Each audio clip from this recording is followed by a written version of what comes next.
केदारनाथ धाम की एक कथा बड़ी ही प्रसिद्ध है। कहते हैं कि एक भक्त था जो कि बाबा केदारनाथ के दर्शन चाहता था, इसीलिए वो केदारनाथ आया।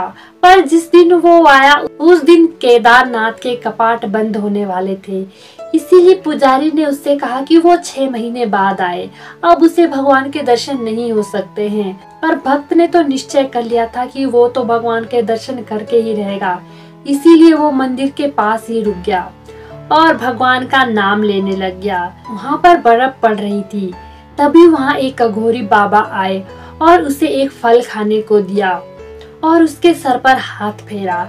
जैसे ही उन्होंने उसके सर पर हाथ फेरा तो उसे नींद आ गई। जब सुबह उसकी आंखें खुली तो उसने देखा कि पुजारी जी आ रहे हैं और वो केदारनाथ के कपाट खोल रहे हैं। तब उस भक्त ने पुजारी से पूछा कि पुजारी जी, आप तो कह रहे थे कि 6 महीने बाद मंदिर खुलेगा, फिर आप दूसरे दिन ही मंदिर क्यों खोल रहे हैं? फिर पुजारी ने उसे बड़े ध्यान से देखा और उससे कहा कि तुम तो वही हो ना जो 6 महीने पहले आया था और मंदिर में दर्शन के लिए जिद कर रहा था। उस भक्त ने कहा कि हाँ, वो तो वही है, पर 6 महीने नहीं, वो कल ही तो आया था। पुजारी ने उसकी ये बात सुनी तो पुजारी को बड़ा आश्चर्य हुआ, इसीलिए उन्होंने भक्त से पूरी बात पूछी।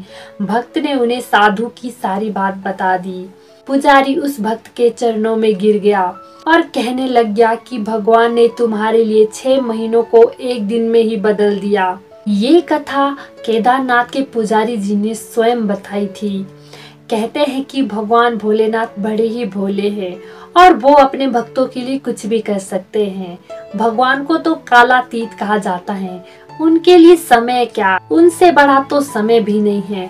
वो अपने भक्तों के लिए समय को घटा भी सकते हैं और अपने भक्त को समय से आगे भी पहुंचा सकते हैं। इसीलिए भक्त को अपने प्रभु पे सदैव विश्वास होना चाहिए।